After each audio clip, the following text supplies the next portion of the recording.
अस्सलाम वालेकुम रहमतुल्लाहि व बरकातुहू। इल्म नहव के हवाले से हमने तीसरा सबक पढ़ा। पहले दो सबकों का खुलासा मैंने शुरू में बयान किया ताकि तसलसल कायम हो जाए। फिर उसके बाद और कुछ चूँकि नए हजरात भी तशरीफ़ लाए थे तो इस वजह से भी किया। आज के जो सबक था उस हवाले से जो गुफ्तगू हुई, मैंने अर्ज़ किया था कि इसम की 3 किस्में हैं, फ़ेल की 4 किस्में हैं, हरफ़ की 2 किस्में हैं। इसम की 3 किस्मों को समझाने के लिए मैंने एक मिसाल लिखी थी बोर्ड के ऊपर कि जैसे 2 भाई हों, एक भाई वो पैदा तो दोनों भाई ऊपर किसी से हुए हैं, लेकिन एक भाई ने शादी की लेकिन उसकी औलाद ना हुई, गैर साहिब औलाद रहा, उसको गोया जामिद कह दें, आगे कुछ पैदा नहीं हुआ। दूसरे भाई की शादी के बाद उसकी औलाद हो गई, तो इस जिसकी साहिब औलाद है इसको आप मस्दर शुमार कर लें। और दूसरा नाम मैंने बताया था मुश्तक़ मिन्हु। मस्दर का मतलब सुदूर से है, सादिर होना, किसी चीज़ का निकलना। तो मस्दर का मतलब है निकलने की जगह, और मुश्तक़ मिन्हु का मतलब शक का माना होता है फटना, फाड़ना। तो मुश्तक़ मिन्हु जिससे कुछ चीज़ फाड़ के हम दूसरी बनाते हैं। तो ये हो गया। लेकिन जो चीज़ें फिर से बनती हैं, यानी जो इसकी औलाद पैदा हुई, औलाद का नाम मैंने क्या रखा था? मुश्तक़। मुश्तक़ की जमा क्या आती है? मुश्तक़ात। मुश्तक़ात ये हैं, 2 किस्म के होते हैं, इसम भी हो सकते हैं, फ़ेल भी। फ़ेल हों तो फ़ेल की 4 किस्में निकलेंगी, फ़ेल माज़ी, मुज़ारे, अमर, नहीं। और अगर इसम हो तो इसमें फ़ाइल, इसमें मफ़ूल, इसमें तफ़ज़ील, इसमें आला वग़ैरह ये सारी चीज़ें इसके अंदर आएँगी। ठीक हो गया? ये तकरीबन मैंने अर्ज़ किया था मुश्तक़ात अस्मा हों या फ़आल हों, इनको मिलाया जाए तो ये तकरीबन 15 के करीब इनकी किस्में बन जाती हैं।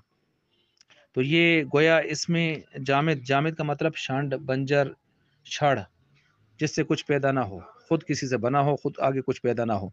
जैसे रजुलुन मर्द, फरसुन घोड़ा। अब रजुलुन और फरसुन ये जो लफ्ज़ हैं ना, लफ्ज़, तो ये लफ्ज़ किसी से बने हैं, बन के आए हैं शुरू से, लेकिन लेकिन उससे आगे कुछ भी न, अच्छा, ये लफ्ज़ शुरू से बन के आए हैं, इसी तरह यानी इनकी पैदाइश हुई है, लेकिन आगे इनसे कुछ भी बनता नहीं है, कोई गर्दान इनसे बनती नहीं है, कोई गर्दान इनसे नहीं बनती आगे, और मज़ीद इनसे कोई लफ्ज़ आगे पैदा नहीं बनाए नहीं जाते।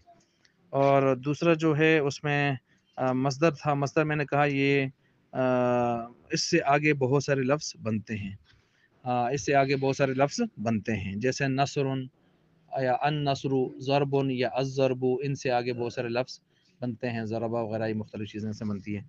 तीसरा जो है मुश्तक़, मैंने कहा था जो औलाद हैं वो चीज़ें हैं, वो आगे जो बनती चली जाती हैं, यानी जो उनकी औलाद होती है। फिर उसके बाद फ़ेल की 4 किस्में तो मैंने आपके सामने दोहरा दी।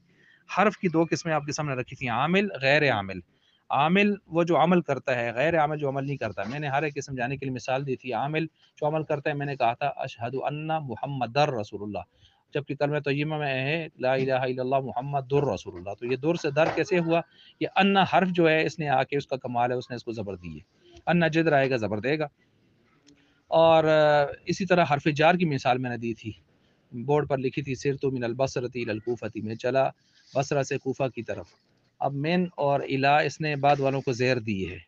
मिनल बसरती, मिन ने बसरा को ज़ेर दी है, और इलल कूफती, इला ने कूफा को ज़ेर दी है। तो ये हर्फ भी हैं, साथ साथ अमल कर रहे हैं, तो इस वजह से इनको हर्फ आमिल कहते हैं। हर्फ के गैर आमिल वो होता है जो हर्फ तो होता है लेकिन अमल नहीं करता। मैंने कहा था इस किताब की आखिरी फसल नंबर 23 के अंदर 16 किस्में उसकी बयान है, उनमें से मैंने एक मिसाल दी थी हरफ इस्तिफ़हाम की, उसकी मिसाल मैंने दी थी हल। तो हल की मिसाल मैंने दी थी, तो हल के अंदर देखें, हल ज़राबा ज़ैदुन, हल ज़राबा ज़ैदुन, उसकी मिसाल मैंने दी थी। तो हल ज़राबा ज़ैदुन, अब ज़राबा फ़ेल है, वो अपनी जैसे शुरू से है ऐसे ही है, ज़ैदुन को जो पेश है वो ज़राबा ने दी है। तो हल ने कोई अमल भी नहीं किया, सिर्फ माना दिया है उसने। हल ने क्या क्या का माना दिया है बस, और कुछ अमल भी इसने नहीं किया। तो ये मैंने हर्फ की 2 किस्में आपके सामने रखी थी। इसके बाद मैं गया था मुरक्कब की तरफ। तो मुरक्कब में मैंने आपके सामने ये रखा था कि मुरक्कब कम अज़ कम 2 मुफ़रद होते हैं, ऊपर जितने भी हो जाएँ, 2 कलमे कम अज़ कम होंगे। फिर मुरक्कब मैंने 2 किस्में इसकी रखी थी, मुरक्कब ताम और नाक़िस। ताम वो होता है जिसमें पूरी बात हो, नाक़िस वो होता है जिसमें अधूरी बात हो।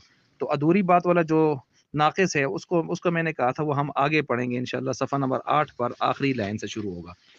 लेकिन ये जो मुरक्कब ताम है, पूरी बात, इसके मैंने मुख्तलिफ नाम बताए थे। मसलन मैंने कहा था इसका एक नाम है मुरक्कब मुफीद, जुमला, कलाम, ठीक है। फिर उसके बाद मैंने ये अर्ज़ किया था कि जुमला अगर इसको हम कहें तो इस जुमले की 2 किस्में बनती हैं। 2 किस्में कौन सी बनती हैं इसकी? تو دو قسموں میں سے ایک قسم اس کی بنتی ہے جملہ خبریہ، دوسری بنتی ہے جملہ انشائیہ۔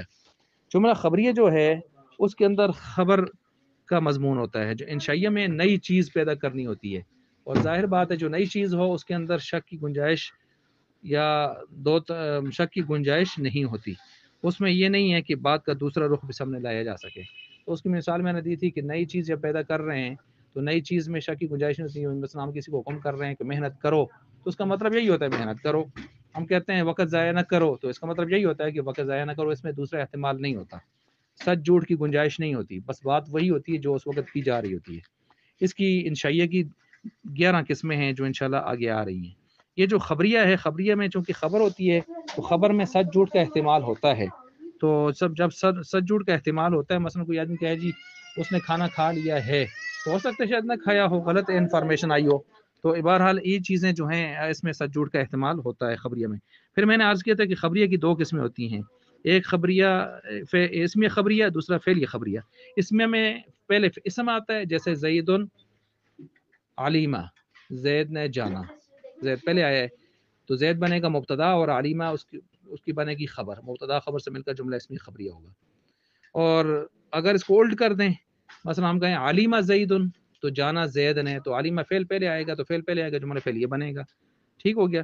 پھر اس کے بعد میں نے آخری بات جو بات کی تھی وہ یہ تھی، میں نے کہا تھا ایک مسند ہوتا ہے، ایک مسند الیہ ہوتا ہے، تو یہ بنتے ہیں سند۔ سند کا مطلب ٹیک لگانا، تکیہ لگانا، سرہانہ لگانا۔ تو مسند وہ جس کو آپ نے ٹیک دی ہوتی ہے، وہ مسند الیہ جس کی طرف ٹیک دی ہوتی ہے۔ اب مثال کے طور پر جملہ اسمیہ لیں زید علیمہ، تو زید جو مبتدا ہے، مبتدا مسند الیہ ہوگا اور علیمہ اس کی کیا ہوگی، خبر ہوگی۔ اور الٹ کریں علیمہ زید تو علیمہ مسند ہوگا فعل، اور فاعل کیا ہوگا، مسند الیہ۔ تو فاعل اور مبتدا مسند الیہ ہوتے ہیں، اور خبر اور فعل کیا ہوتی ہے، مسند ہوتی ہے۔ ٹھیک ہو گیا۔ یہ چیزیں ہوتی ہیں۔ اور پھر اس کے ساتھ ساتھ میں نے عرض یہ بھی کیا تھا کہ اسم مسند اور مسند الیہ دونوں بن سکتا ہے، جیسے زید قائم، زید اسم ہے، قائم اس میں فاعل ہے، یہ بھی اسم ہے۔ تو دیکھیں ایک زید مسند الیہ بن رہا ہے اور قائم اس کی کیا بن رہا ہے، خبر مسند بن رہا ہے۔ اور لیکن اسم دونوں بن سکتا ہے، اسم مسند الیہ، اور لیکن فعل جو ہوتا ہے وہ صرف مسند ہوتا ہے، مسند الیہ نہیں بنتا، اور حرف کچھ بھی نہیں بنتا، نہ مسند نہ مسند الیہ بنتا ہے۔ ٹھیک ہے، کچھ بھی نہیں بنتا۔ تو یہ آج کے سبق کا سارا خلاصہ میں نے آپ کے سامنے رکھ دیا ہے، اس کو اچھی طرح آپ ذہن نشین فرما لیں اور یاد کر لیں۔ ٹھیک ہے، اور جو چیز کسی نے پوچھنی ہو تو بے شک گروپ میں اپنی جگہ پوچھ سکتے ہیں۔ جزاکم اللہ خیر۔